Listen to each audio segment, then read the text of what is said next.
BBC Sounds. Music, radio, podcasts. Yo, this is the Yungblud podcast. Turn up that volume.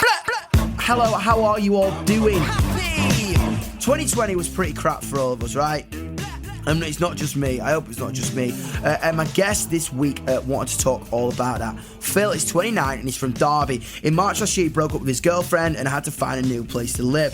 The same day, he lost his job and his car terminally broke down. Bye-bye car, bye-bye job, bye-bye girlfriend. This landed him in some serious debt for the first time in his life. And it all had a pretty big, huge impact on his mental health, obviously. But like so many guys, he finds it hard to talk about it. And we want to, in males, we want to defeat that stigma. He applied to come on a podcast to prove although life can throw so much at you, you can still get through. He got a kitten who helps him feel needed. Hopefully we can get a kitten on as a guest. I'm literally going to push so hard for it. Obviously bad language as always. Here's me talking to Phil about debt, lockdown and kittens. Hello mate, how are you? I'm good mate, how are you? Bruv, I am absolutely buzzing to talk to you. I think your courage and the journey and the way you talk about kind of your experiences was so interesting to me, especially kind of being a man as well, man to man. I was like, this is going to be really interesting. I couldn't wait to speak to you.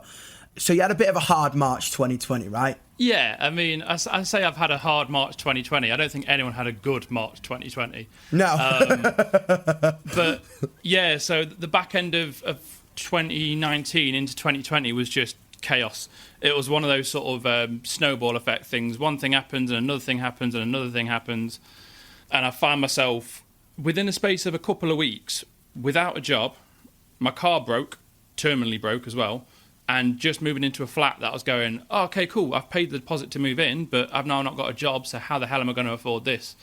And it was the first point in my life where I've kind of gone, shit, what the hell do I do now? Yeah. Which is scary. I'm 29, so I've had mortgages in the past, I've lived with partners, I've lived on my own, I've lived with other people, and it's just this was the first time I'm going, I have no idea what I'm doing next. So rather than a lot of people planning, right, what's my side hustle going to be throughout lockdown? Or what am I going to do with this? And what's my plan for the year? I was kind of thinking, right, well, how the hell am I going to eat after this paycheck's done?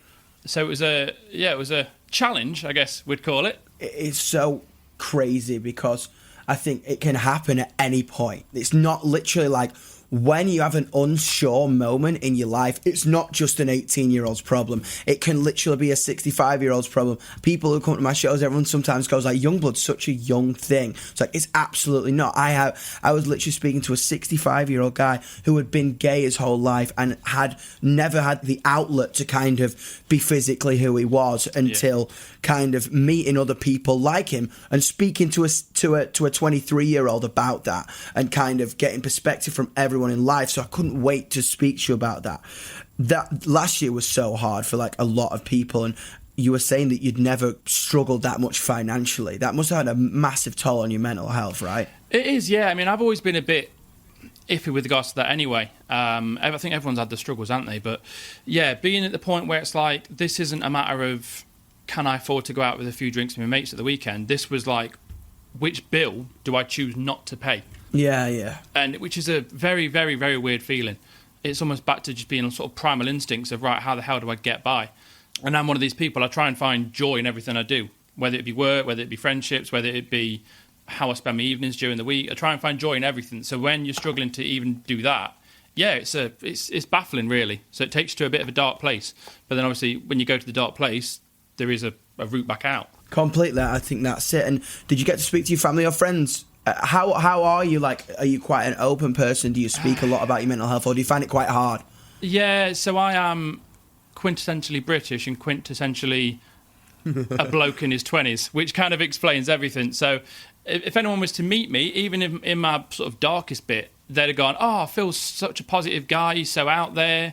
For me, back in the day, that was wearing flashy suits at work, because it looks like you're this super confident bloke, but where I don't really like talking to people. To be fair, this has been my first outlet to really talk to people about it.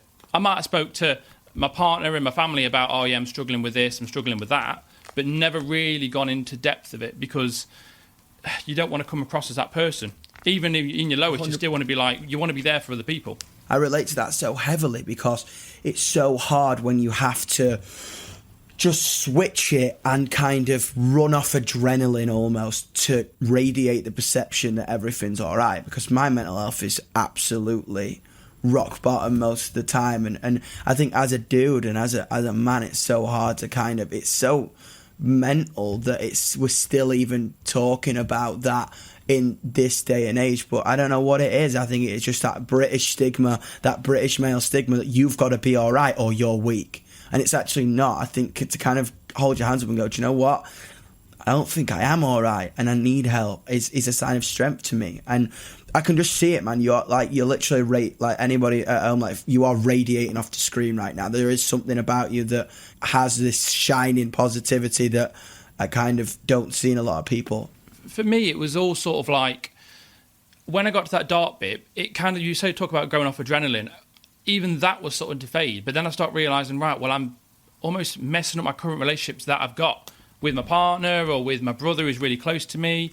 I'm not speaking to friends that I've not seen for years just because I've not got the energy to do it. But then before you do that, before 6 months pass by, and it's like, oh, crap, the relationships I did have are now a lot worse than they used to be, or they're just not there anymore just because I've just gone into this little bubble of me. 100%. It's literally like you sit down and you don't want to do anything, and then you kind of almost make up in your head, why is no one reaching out to me? It's like, because and then you realise you didn't reach out to them. You know what I'm saying? It's every relationship is about mutual relationship. You know what I'm saying? Every relationship you have in life is a two-way street. And I think I kind of find myself in that. If something bad happens to me, I get knocked, I internalize and I don't speak to people, and then I kind of like get mad at people and they're like, why haven't you called me? I'm like, well, you don't know what I've been going through and you don't know what. And it's like, do you know what? Actually, I've been a bit of a bastard right now, and I think it kind of takes that switch in your brain to go, it needs to be mutual. And the one thing that cures pain is love, man, and reaching out from that. And as I say, you found your kitten. You got a kitten, right? I have. For the literally 15 minutes, he's been attacking my feet because he's found a Christmas bauble that is still in the flat. Yes. In fact, you know what? He's going to be gutted if he's not in it. So, yeah, absolutely. I found my little mate. All right. What's the name? His name's KJ. KJ? It actually comes with a good story. He was going to be called King Julian from Madagascar. And then we were on the way back from collecting him, and we couldn't work out if he was a guy or a girl. And so we Googled it. How'd you check if a kitten's a guy or a girl? And it said the only way to check is to look at its arsehole. And I was like, A, I don't really want this kitten's first experience of my ownership to be lifting its tail up. And at the same time, I'm not really into looking at cats' arseholes. So I just thought, right. So I said, for this journey, me and my partner said, right, for this journey, we'll call him KJ, and like a non-binary name up until we decide what we're going to call him. And then since then, he stayed as KJ. And yeah, so he was my sort of, I've always wanted a cat that was mine. I had one in my previous relationship, but then I couldn't keep those cats, and it absolutely broke me. Yeah. And as much as people talk about like a dog's being a guy's best friend, KJ's my best mate. I absolutely love him to bits. So like getting him was a big thing, because it's like, right, it's in a weird way. I hear people talk about when they've got kids that they get a different purpose. I know now that even though all he needs is food and a toy thrown from every now and again, it's a big thing for me that I know I've got him to look after. And it helped me completely. Ridiculous amounts. Even coming home from work and him just being there meowing at me, wanting a cuddle, it's a massive thing for me. It might sound really weird, but it's huge. No, it's not weird. The exchange of love is like, and like not even sounding too hippie, man, but like the Beatles said it, man, all you need is love. You need to give it and you need to give it back. That is literally a fundamental human need, man. Everyone wants to be loved. Everyone wants to be accepted. Everyone wants to give love. And I think that's so sick, man, that you got an outlet for that. I think kind of when you go through anxiety and depression and everything mounts up, it can kind of lead to one moment. You had a golf match, right, with your brother where, was it your brother, where it kind of all led to one point? Golf and video games has always been my outlet to just kind of forget about the world's worries. So it got itself into that. So went to play golf with my brother and my mate Sam, and I hit a bad golf shot. Now, I'm not very good at golf. I hit a lot of bad golf shots. But this one in particular, I hit a bad shot, don't know what happened to it. I threw the gloves, kicked my golf bag over, and I was sat in the middle of a fairway of a golf course, just in tears, in an absolute mess. And my brother knew. He was like, right, he says, this isn't, I can still remember now, he sort of knelt next to me. I was like, right, this isn't about a golf shot. Let's talk. And we sat on this little wall next to the next tee-off point, and I just chatted about bits and bobs. And it was, again, apart from this, it was the first time I kind of opened up and I said, right, I'm struggling with this, I'm struggling with that. I didn't go into the bits and bobs of it, but I just said, like, I can't remember what I said exactly, but almost the fact of that little alert came up on your phone saying you've got 10% battery left. That's how I felt, because I was just exhausted. And all it needed was a trigger point. It happened to be a golf shot. But completely. I'm thankful for it, because my brother's always been my closest male companion. I'm not close to my dad, so my brother's always been that sort of father figure. So having that conversation with someone like that, it just meant the absolute world to me. Dude, 100%. And I think kind of like, I think especially with me, you can kind of confuse sadness and anger together. You know what I'm saying? It's such a close wire that if you let them touch, they kind of become some unstoppable force, you know. And I think it's so crazy when something builds up and you let go, and then the world looks completely differently to the 10 minutes before you did. Just let all that shit out. And I think I want to kind of say out there, if you are hiding your anxiety, if you are hiding your pain, if you are hiding your true emotions, please talk to someone about it. Let go. Talk to the world, talk to the internet, talk to your phone, talk to the notes, talk to your pet, talk to anything, because if you kind of keep this inside you, it can really, really, really, really cause damage, man. And you don't need to. I promise you, once you get it out, you will feel better.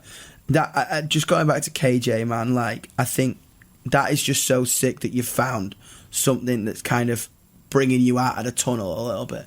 Yeah, he has helped massively. And all it came down to effectively was, obviously, between March and start of July, I didn't have my job, I didn't have my car, we were in lockdown, and it was like, right, pandemic, yeah, so for these next 6 to 8 weeks, I can't go anywhere. So as much as I try and do things like, I try and meditate, but there was too much in my head to meditate. It didn't work for me. I try and go for a run, then realise I'm far too unfit to do that. And there was a day where literally I cleaned the flat from head to toe, had KJ, and I put a little video on my Instagram of just like me just panning the room with KJ playing around and everywhere looking nice and neat.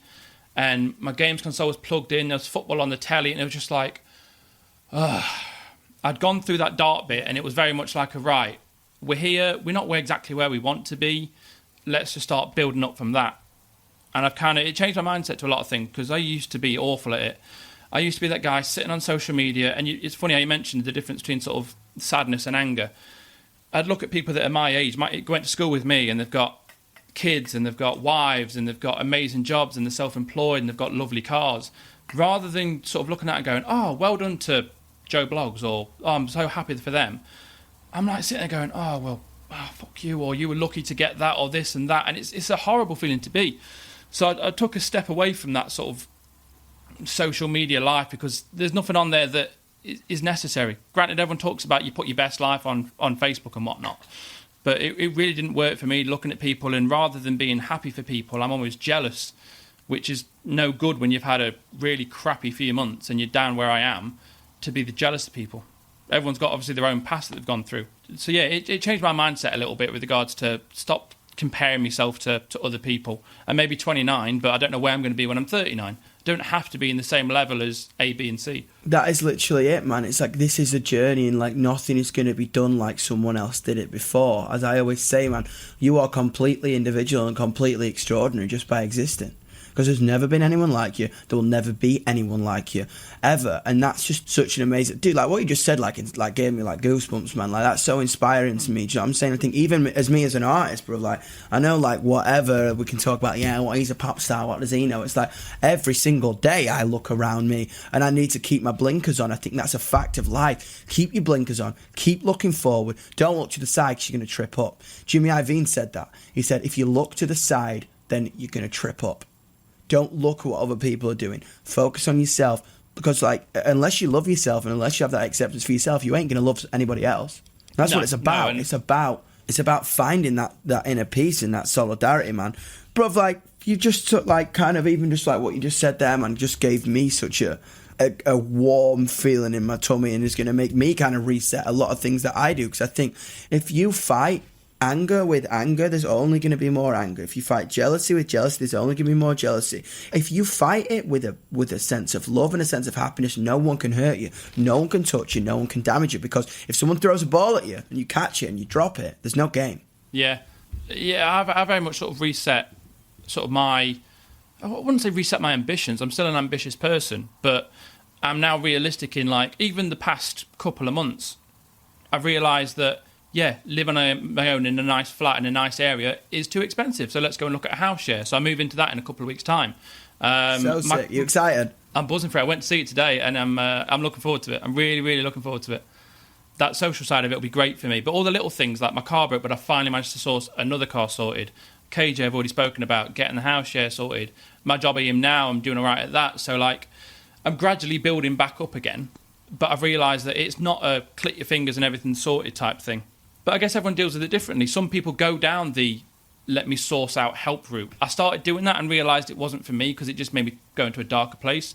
Some people surround themselves with people. For me, it was just kind of finding what I like. So as a 29-year-old, I play far too many video games, but it works for me. I heard it on there's a BBC podcast with Dr. Raja on it, and she was saying about how it's not selfish to step away from people and go, right, I want to do this. If that is, I want to go and read a book for 3 hours, do that. I'm assuming for you, it's going away and shutting yourself away and writing a few songs. But for me, it's sitting in front of my Xbox and just literally sweating on a video game for 3 hours. It works for me because it takes my mind off things. 100%. My mind's actively doing something, and I come off it in a much better place. 100%, and that's literally it. And it's like, again, if you are out there, man, and you are kind of worried about that, just always have an outlet. Just do something you love. Literally, do something you love and do it for yourself and do it for no one else. It's so important because if you spend your life living for everyone else all the time, then it's not your life anymore. You know what I'm saying? Yeah. Grab your life by the horns, take it and do it. Phil, man, you're so inspiring, brother. Honestly, like your outlet is incredible, man. I'm so excited to have you on. Thank you so much for coming on. Thank you for having me on. You're a rock star, man. See you later. Cheers, man. Thank you so much, Phil. Thank you to the kitten. KJ, what an absolute star. The star of the podcast, I would say. Finding that person or animal or whatever it might be that supports you is so important. Keep talking to people, keep talking to friends, keep talking to relatives, keep talking to professionals, keep talking to, I don't know, your wall. You are literally not alone. If you want advice or support on mental health, debt, anything, head over to BBC Action Line page for more information. Subscribe to the podcast on BBC Sound. This is the YB podcast, probably the best podcast in the world with the best people and the best stories. I'll see you next week. Stay safe.